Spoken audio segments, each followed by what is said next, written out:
Good morning student, welcome to JSI online chemistry classes. Last class में हमने जो complete किया था वो था आपका राउट लॉ के बेस पे हमने ideal solution, non ideal solution को डिस्कस किया था। फिर उसके बाद हमने लिया था आपके पॉजिटिव डेविएशन और negative deviation. Ideal solution, non ideal difference create किया था। नॉन आइडियल सॉल्यूशन को दो पार्ट में डिवाइड किया था, वो था आपका आइडियली मतलब positive deviation and negative deviation. आज हम उसके आगे चलेंगे और लिक्विड सॉल्यूशन के बारे में आपको स्टार्टिंग जब लेक्चर स्टार्ट हुए थे सॉल्यूशन टॉपिक के, तो आपको बताया गया था कि इस में हम क्या करेंगे कि लिक्विड पार्ट की ज़्यादा स्टडी करेंगे। लिक्विड पार्ट में सॉल्यूट गैस, सॉल्यूट आपका लिक्विड एंड सॉल्यूट सॉलिड, तीनों कंडीशन ही अपन को स्टडी करनी है। उस बेस पे हमने तीनों का डिवाइडेशन किया था। तो सॉल्यूट यदि गैस है और सॉल्वेंट लिक्विड है, उस पे हमने हेनरी लॉ स्टडी कर लिया है। सॉल्यूट लिक्विड है, सॉल्वेंट भी लिक्विड है, उस पे हमने राउट लॉ स्टडी कर लिया है। टुडे थर्ड पार्ट स्टार्ट हो रहा है इसका, किसका? लिक्विड सॉल्यूशंस का थर्ड पार्ट स्टार्ट है, जिसमें सॉल्वेंट तो लिक्विड होगा लेकिन सॉल्यूट जो है वो आपका सॉलिड होगा। इसके अंदर हम कॉलिगेटिव प्रॉपर्टीज़ की स्टडी करेंगे आज क्लास में। तो कॉलिगेट प्रॉपर्टीज़ क्या होती हैं, कैसे इसको एक्सप्लेन करते हैं, क्या इसके पॉइंट हैं। कुछ 4 टाइप की कॉलिगेटिव प्रॉपर्टी आपके सिलेबस में हैं। Relative lowering vapour pressures, elevation of boiling points and depression of freezing point and osmosis pressure या ऑस्मोसिस। ये 4 पॉइंट है जो हमको स्टेप बाय स्टेप्स या लेक्चर बाय लेक्चर स्टडी करनी है। उसके बेस पे अपन यहाँ पर आज स्टार्ट कर रहे हैं कॉलिगेटिव प्रॉपर्टीज़, जो कि आपका लेक्चर नंबर 9 है। और हम केमिस्ट्री की क्लास में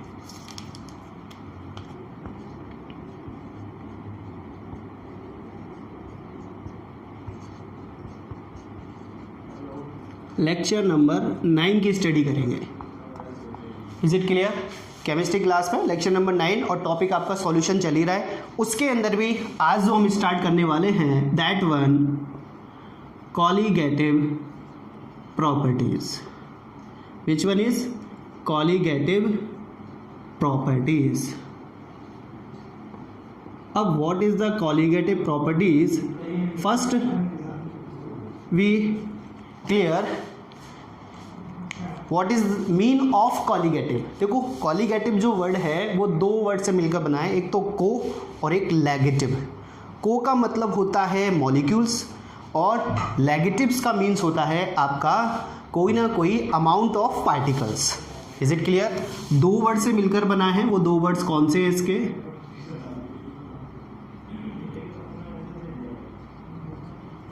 एक तो आपका को है और एक आपका लेगेटिव है। तो को का मीन्स जो मैं आपको बता रहा हूं, इट्स मीन्स, को मीन्स इज मॉलिक्यूल्स या पार्टिकल्स बोल सकते हो आप, कितना अमाउंट लिया है उसके बेस पे, तो मॉलिक्यूल्स लिख देते हैं अपन। और नेगेटिव्स का मीन्स होता है कि पार्टिकल्स, अमाउंट ऑफ पार्टिकल्स लिखते हैं, कितना अमाउंट उसका है, अमाउंट ऑफ पार्टिकल। अब इन दोनों के मीन से अपन क्लियरली अंडरस्टैंड हो गए होंगे कि कॉलिगेटिव प्रॉपर्टीज़ में जो अमाउंट ऑफ पार्टिकल्स होंगे वो सॉल्वेंट के या किसी सॉल्यूशन के प्रॉपर्टीज़ को इफेक्ट करेंगे। वो कैसे इफेक्ट करेंगे उसके बारे में अपन को एक्सप्लेन करना है और उसके बारे में स्टडी करनी है। Is it clear? अब कॉलिगेटिव प्रॉपर्टीज़ को स्टेप बाय स्टेप लेंगे। उससे पहले मैं आपको बता दूं which properties depend on the number of particles, not number of natures. Nature पे डिपेंड नहीं करेंगे, नंबर ऑफ पार्टिकल्स पे डिपेंड करेंगी। मीन्स जितने ज़्यादा पार्टिकल्स होंगे उतने ज़्यादा ही प्रॉपर्टीज़ इफेक्ट होंगी, चाहे वो फ्रीजिंग पॉइंट की हो, चाहे वो बॉइलिंग पॉइंट्स की हो, चाहे वो ऑस्मोसिस की हो। Number of particles amount increase, then also colligative properties affected. Means वहाँ पर उस सॉल्यूशन का कोई ना कोई इफेक्ट रिप्रेजेंट होगा। उस बेस पे अपन कॉलिगेटिव प्रॉपर्टी की स्टडी कर रहे हैं। कॉलिगेटिव का मतलब होता है नंबर ऑफ पार्टिकल से जो भी नेचर में इफेक्ट है, जो भी सॉल्यूशन में इफेक्ट जनरेट होगा, that is called colligative properties. मतलब इन प्रॉपर्टीज़ के रेस्पॉन्सिबल कौन है? Number of particles. अब नंबर ऑफ पार्टिकल्स कौन होंगे? सॉल्यूट्स के, क्योंकि सॉल्वेंट तो आपका एक मेन कंपोनेंट लिक्विड रहेगा ही। सॉल्यूट जो है अपन देखो कैसे, यहाँ पर अपन सॉल्यूट तो कैसा कौन सा यूज़ करेंगे? Solute plus solvent. अब जो सॉल्यूशन बनेगा that is one call liquid solution. Why? Because this is solid particles होंगे and this one is liquid particles and become solution call is liquid solution. Is it clear? अब ये जो solute particle यहाँ पर dissolve कर रहे हैं आप सॉल्वेंट में, तो उस सॉल्वेंट की कंडीशन में क्या जनरेशन आ रहा है, क्या इफेक्ट जनरेट हो रहा है? नंबर ऑफ सॉल्यूट पार्टिकल से, और ये आपका सॉलिड ही होगा, क्योंकि हम गैस वाली स्टडी कर चुके हैं, हम लिक्विड वाली स्टडी कर चुके हैं। Today we start solute as a solid. Clear? जहाँ पे सॉलिड जो पार्टिकल्स है वो कैसे यूज हो रहे हैं? सॉल्यूट बेस पे यूज हो रहे हैं। तो सॉल्वेंट में ऐड करेंगे, सॉल्यूशन बनेगा, तो सॉल्यूशन की प्रॉपर्टीज क्या इफेक्ट होती हैं या नहीं होती, उस फेस को प्रॉपर्टीज को कहते हैं colligative properties. Is it clear? अब कॉलीगेटिव प्रॉपर्टीज में हम स्टेप बाय स्टेप चलें तो फर्स्ट आता है relative lowering vapour pressure, second आएगा एलिवेशन ऑफ बॉइलिंग पॉइंट मतलब इंक्रीमेंट होना, फिर आएगा डिप्रेशन ऑफ फ्रीजिंग पॉइंट मतलब कमी होना, 4 आएगा ऑस्मोसिस प्रेशर, ऑस्मोटिक प्रेशर या osmosis also called this one. Is it clear? तो इस कंडीशन में हम बात करें तो यहाँ पर एक एक से स्टार्ट करते हैं अपन। What is the colligative properties? Let start first one. तो आप देखते जाइए स्टेप बाय स्टेप। देखो कॉलीगेटिव प्रॉपर्टीज़ की बात करें तो इसके अंदर first properties is relative lowering,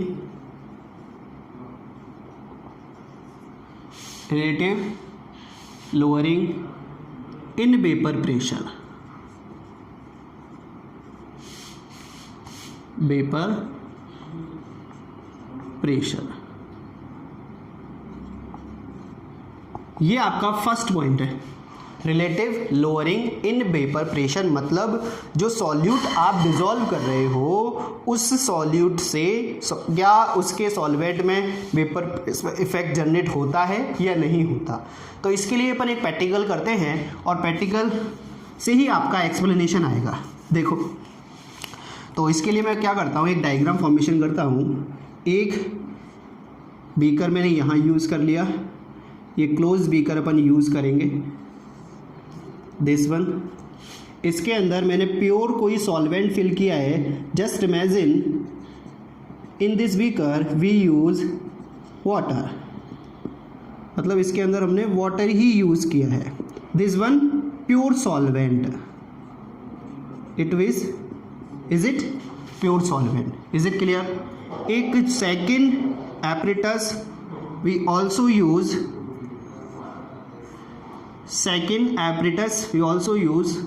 this place and ये यहाँ पर इसको भी पैक कर दिया गया है।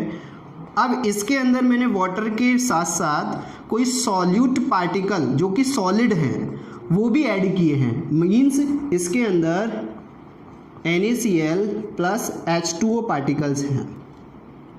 क्लियर? NaCl और H2O पार्टिकल है और इसमें केवल क्या है, मीन्स ये that one is solution and that one is solute.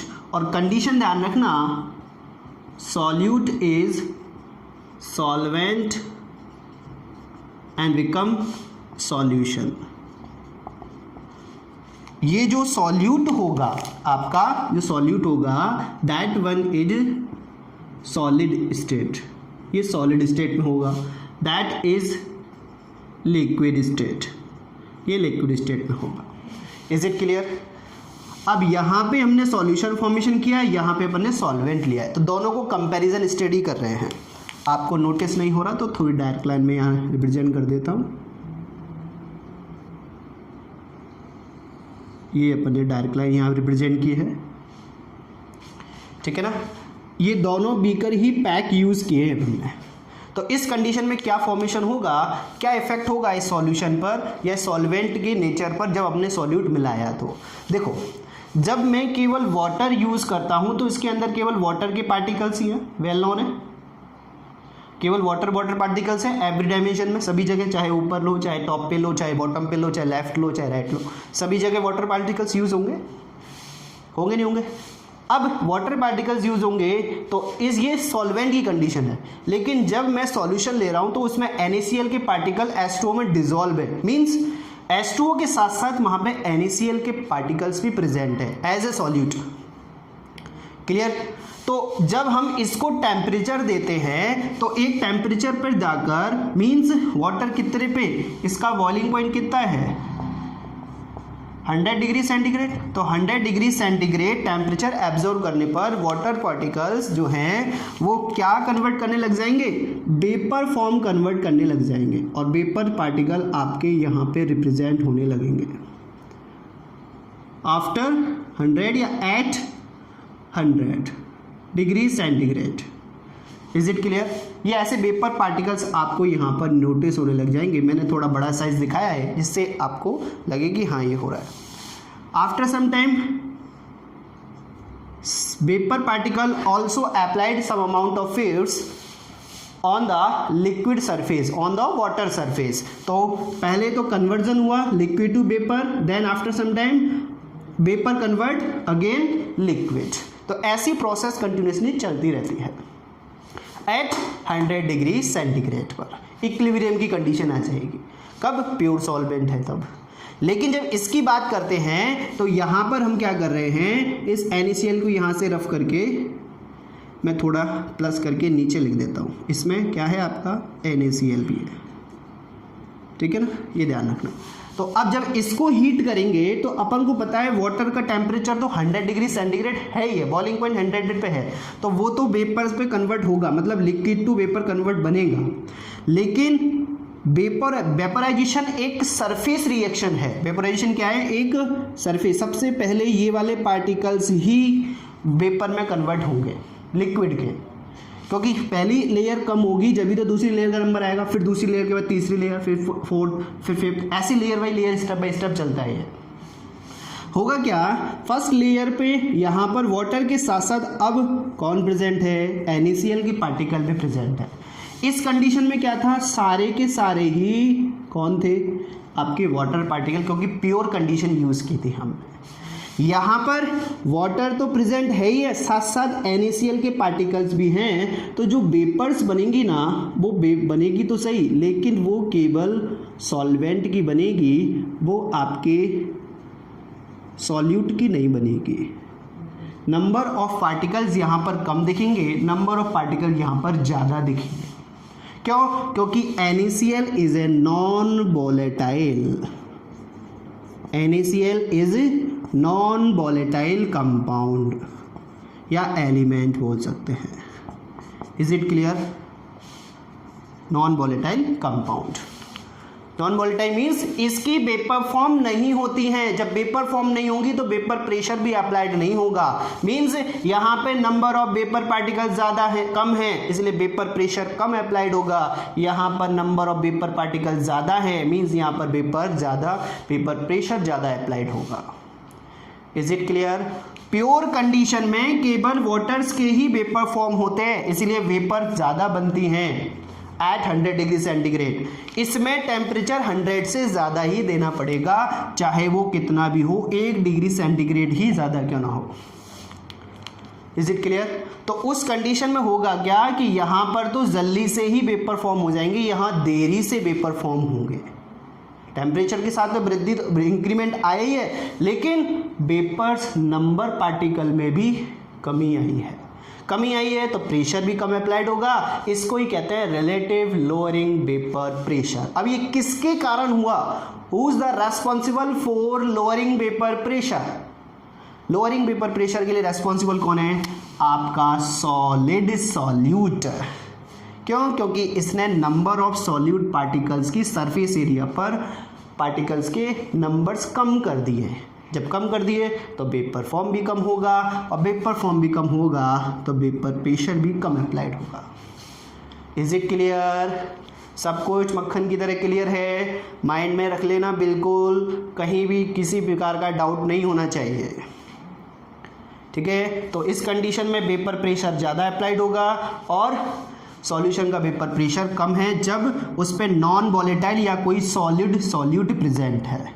तो वेपर प्रेशर इसका ज़्यादा है, प्योर सॉल्वेंट का वेपर प्रेशर सॉल्यूशन से ज़्यादा है। कब? जब उसके अंदर नॉन वॉलेटाइल कोई सॉल्यूट प्रेजेंट हो। तो एक बार देख लो, फिर इसके अपन राउल्ट लॉ को फॉलो करते हुए इसका मैथमेटिकल पोर्शन देखते हैं।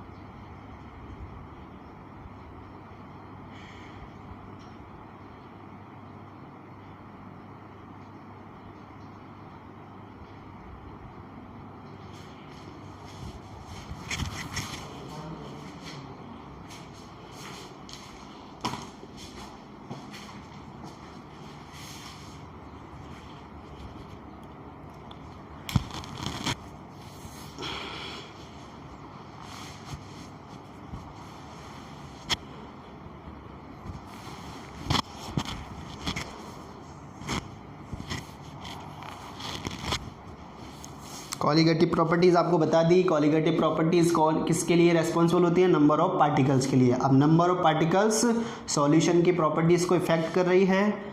सॉल्यूट और सॉल्वेंट मिल रहा है, सॉल्यूशन बन रहा है और सॉल्यूशन में वेपर प्रेशर कम आ रहा है। किसके कारण? नॉन वॉलेटाइल कंपाउंड्स के कारण या नॉन वॉलेटाइल सॉल्यूट्स के कारण। ये आपको बताना चाह रहे हैं हम। अब देखिए, इस पे राउल्ट लॉ अपन यदि फॉलो करें तो राउल्ट लॉ के अकॉर्डिंग क्या आता है इसमें?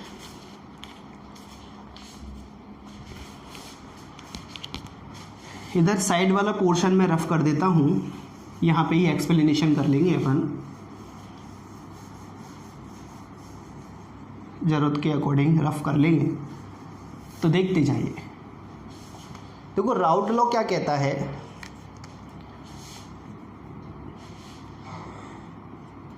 इसको बोलते हैं नॉन वॉलेटाइल कंपाउंड, ठीक है। देखो राउल्ट लॉ क्या कहता है कि जो वेपर प्रेशर में कमी आई है ना, डिक्रीमेंट आ रहा है, मतलब रिलेटिव लोअरिंग वेपर प्रेशर हुआ है, वो किसके कारण हुआ है? आपका इस सॉल्यूट पार्टिकल, वो खाएं ये रहा, इसके कारण हुआ है, ये इस NaCl के कारण। तो अब ये सॉल्यूशन की जो भी वेपर फॉर्म हो रही हैं वो केवल वाटर्स के पार्टिकल्स ही तो बन रहे हैं, NaCl थोड़े फॉर्म हो रहे हैं। तो टोटल सॉल्यूशन का जो वेपर प्रेशर अप्लाइड होगा या आएगा वो केवल और केवल किसके पार्टिकल्स के लिए आएगा? वो केवल H2O के पार्टिकल्स के लिए आएगा। मीन्स इसके अंदर कौन कौन है? H2O plus NaCl। तो इसके तो वेपर फॉर्म हो नहीं रहे तो वेपर प्रेशर अप्लाइड ही नहीं होगा। H2O के वेपर फॉर्म हो रहे हैं, इसलिए प्रेशर भी कौन अप्लाइड करेगा? Water molecules. तो कंडीशन क्या कह रही है? राउल्ट लॉ क्या कहता है? The solution vapour pressure is directly proportional to mole friction of solvent. मतलब इस कंडीशन में आपका सॉल्यूशन का जो वेपर प्रेशर है वो डायरेक्टली प्रोपोर्शनल टू किसके मोल फ्रिक्शन से है? ओनली फॉर सॉल्वेंट पार्टिकल्स के। तो मैं अकॉर्डिंग टू लिख रहा हूं यहां पर,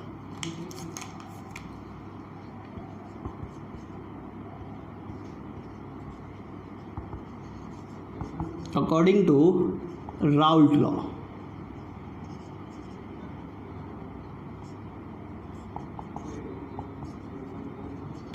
अकॉर्डिंग टू राउल्ट लॉ से एक्सप्लेनेशन कर रहे हैं। वो एक्सप्लेनेशन क्या है आपका कि solution vapour pressure directly proportional to mole friction of solvent, और कैपिटल बी को हम सॉल्वेंट मान के ही एक्सप्लेनेशन लेके आए हैं अभी तक।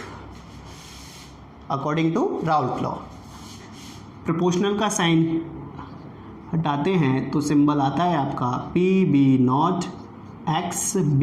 PB क्या है? प्योर कंडीशन में वेपर प्रेशर सॉल्वेंट के लिए।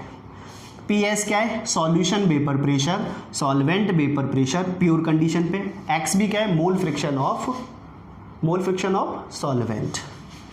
XB की प्लेस पे अपन यूज कर सकते हैं, वी नो दैट एक्स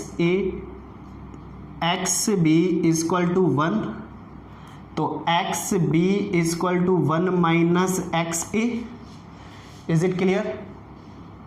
जानते हैं अकॉर्डिंग टू मोल फ्रिक्शन। तो यहाँ पर अप्लाइड करता हूँ ये वैल्यूज, तो क्या बनेगा, P S equal to P B naught 1 minus X ए।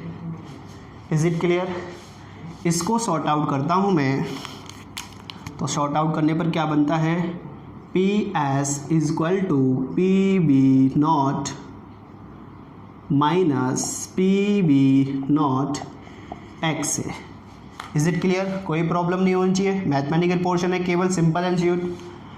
इस पी बी नॉट को इधर शिफ्ट करता हूँ, तो P S minus P B naught equal to minus P B naught X A. Is it clear? अब यहाँ पे माइनस है और इधर भी माइनस है, तो माइनस माइनस कॉमन ले सकते हैं, क्या बन जाएगा वो, P B naught P S equal to P B naught X A. Clear? आगे चलें, तो इस एक्स को मैं इधर शिफ्ट करूं, तो लास्ट इक्वेशन क्या बनती है आपकी, P B naught P S upon X A equal to, sorry P B naught को शिफ्ट करते हैं, पी बी नॉट, और यहाँ पे केवल और केवल क्या रह गया, एक्स ए। अब एक्स ए क्या है, X A is the mole friction of A solute. A solute मतलब non volatile compound, mean solid solute है वो, तो वो ही इफेक्ट कर रहा है यहाँ पर, आप देख सकते हो। जैसे जैसे इसका अमाउंट बढ़ेगा वैसे वैसे सॉल्यूशन का वेपर प्रेशर इफेक्ट होता चला जाएगा। क्लियर? तो ये मैथमेटिकल पोर्शन है। मोल फ्रिक्शन के पेज पे आप मोल वैल्यूज भी पुट कर सकते हो, अभी मैं करके बता देता हूँ रफ करके, जिससे आपको और भी एक्सप्लेनेशन हो जाए। तो एक बार देख लो, ये डायग्राम वगैरह अच्छे से बना लो।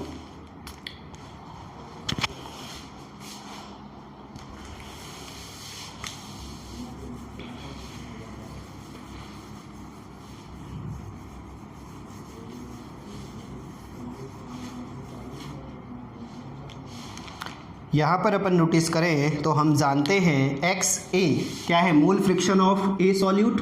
तो उसके प्लेस पे मैं लिख सकता हूँ, इसको यूज़ करता हूँ पहले तो, P B naught minus P S upon P B naught equal to, mole fraction की डेफिनेशन क्या होती है, number of mole A component upon total mole of mixture. तो ए कंपोनेंट की मोल फ्रिक्शन निकालने हैं तो नंबर ऑफ मोल किसके आएंगे, एन ए, तो N A upon N A plus N B use कर सकता हूँ, क्योंकि सॉल्यूशन किसका बना हुआ है, सॉल्यूट का और सॉल्वेंट का। तो ए क्या है, सॉल्यूट, सॉल्वेंट कौन है, बी, तो उस कंडीशन में ये फॉर्मूला एक बन जाएगा। इनकी वैल्यूज़ भी आप पुट करना चाहें, क्वेश्चन यहाँ से भी आ सकता है, क्वेश्चन आपका यहाँ से भी आ सकता है। एक्स ए के प्लेस पे ये यूज़ किया गया है, number of A particle upon total mole of mixture, ठीक है ना, कितने भी कंपोनेंट प्रेजेंट हो। एन ए के प्लेस पे और भी यूज़ कर सकते हो आप, P B naught P S upon P B naught equal to, क्या यूज़ कर सकते हैं वो देखो, नंबर ऑफ ए मॉलिक्यूल्स क्या है, W A upon M A, upon में कौन चला जाएगा, W A upon M A plus W B upon M A, M B. Mole calculation का यही तो फॉर्मूला बता रखा है आपको, मोल कैलकुलेशन का फॉर्मूला ही तो है कि किसी के भी मोल कैलकुलेट करने हैं, given mass upon molar mass, given mass upon molar mass, ए कंपोनेंट के भी और बी कंपोनेंट के। अब क्वेश्चन यहाँ से भी बन सकता है, यहाँ से भी बन सकता है और यहाँ से भी बन सकता है, तीनों वेज पे आपसे वो न्यूमेरिकल पुट कर सकता है और उसका सॉल्यूशन आपको देना है। अभी आपको मैं एक न्यूमेरिकल कराता हूँ जिससे आपको पूरा एक्सप्लेनेशन हो जाएगा। क्लियर? तो मैथमेटिकल पोर्शन ध्यान रखना, relative lowering vapour pressure, solute के पार्टिकल्स ही वहाँ पर इफेक्ट कर रहे हैं, उस कंडीशन को हमने लिया है और हम पढ़ रहे हैं कॉलिगेटिव प्रॉपर्टीज़ इन सॉल्यूशन। उसके बेस पे हमने फर्स्ट स्टार्ट किया है वो है आपका relative lowering in vapour pressure. Means कोई सॉल्यूट आएगा जो कि सॉलिड होगा, वो सॉल्वेंट में डिसॉल्व होगा और सॉल्यूशन फॉर्म करेगा। सॉल्यूशन फॉर्म करेगा तो उसकी प्रॉपर्टीज़ कैसी बन रही है, उसका इफेक्ट क्या जनरेट हो रहा है, उसको हमने अभी प्रैक्टिकल करके प्रूव किया है। एक सॉल्वेंट लिया है, एक सॉल्यूशन लिया है, उनके वेपर फॉर्म कराए तो सॉल्यूशन के वेपर कम आ रहे हैं, सॉल्वेंट के वेपर ज़्यादा आ रहे हैं। क्यों? क्योंकि उनमें नॉन वॉलेटाइल सॉल्यूट प्रेजेंट है। उस बेस पे हमने राउट लॉ फॉलो किया और राउट लॉ के बेस पे हमने ये एक्सप्लेनेशन लिखा है जो कि आपके लिए है। स्टेप बाय स्टेप चले हैं, सारी चीज़ें क्लियर है, आप देख सकते हो। देख लो एक बार, फिर मैं आपको इस पे एक न्यूमेरिकल देता हूँ, वो आपको बताना है मेरे को।